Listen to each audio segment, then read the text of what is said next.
So here's actually a pastoral question. Let's just say someone comes to you and says, boy, people are coming to me now and saying, you Christians, you're on the wrong side of history, or you don't want to be on the wrong side of history, do you? Usually having to do with some Christian position on homosexuality or something like that.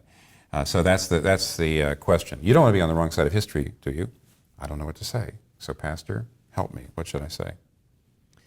Well, I confess the first thing I'd say is that the question itself presupposes a certain view of history, an inevitability of certain social trends that are going that way no matter what we do, and you don't want to be on the losing side. That's what is meant by it.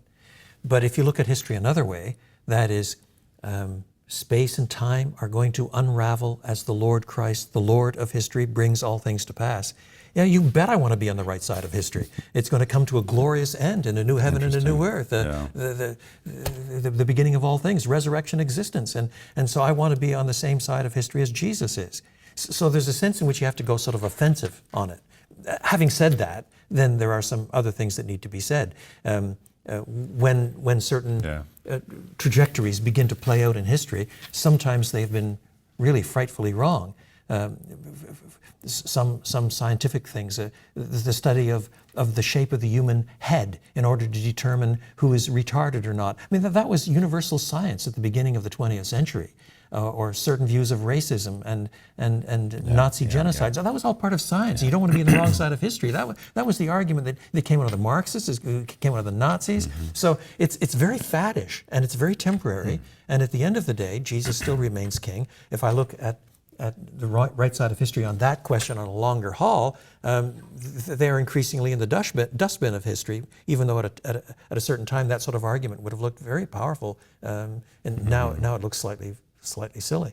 So one has to return to Scripture, confess Jesus as Lord, understand where history is going from a Christian faith perspective, and then after that, then I'm happy to start talking about suffering for Christ against the history that's overseen by Satan himself, who is the ruler of this dark age in some derivative fashion. And in that sense, I don't want to succumb to the trends of history at all. I want to fight them.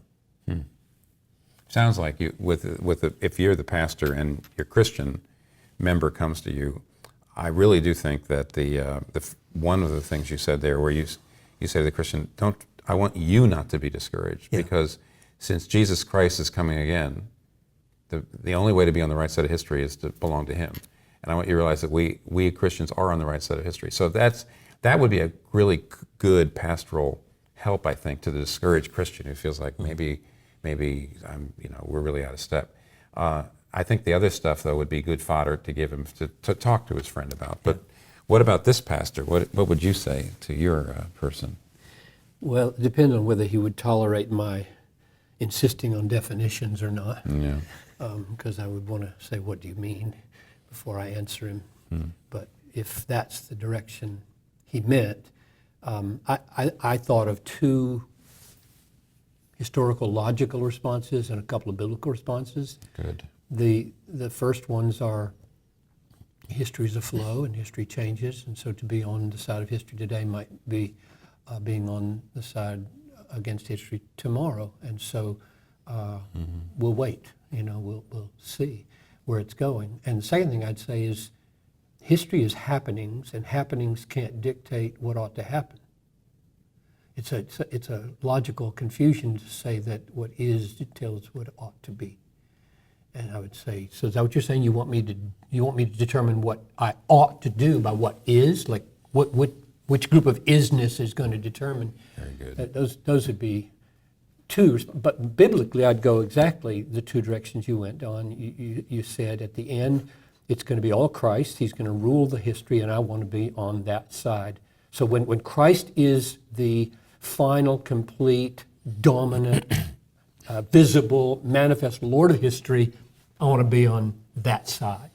But short of that, 2 Thessalonians chapter 2, a man of lawlessness rises up. He's sweeping away millions in deceit at the end of the age, and I want to be on the wrong side of history at that moment. Of that historical moment. Totally moment. on the wrong side of that history, that historical moment. I don't know how long that will last, But it crops up. There are many antichrists who come up along the way. They take swaths of history under their control, and man, do I want to be on the wrong side of those seasons of history. So I'm getting my ought, where I want and ought to be, not from the flow, but from the Scripture interpreter itself. of the flow called the Bible. Yeah. I think you've said everything that should be said. Here's my little conversational strategy, though. Maybe this is to boil it down. If someone says to me, "You don't want to be on the wrong side of history, do you?" I usually say, "Is there anything right now happening in history? Is there any historical trend right now going on that you don't like?" And almost always the person says, "Well, yeah." I said, "Well, then, aren't you on the wrong side of history? And why should I not stand against some historical trend?"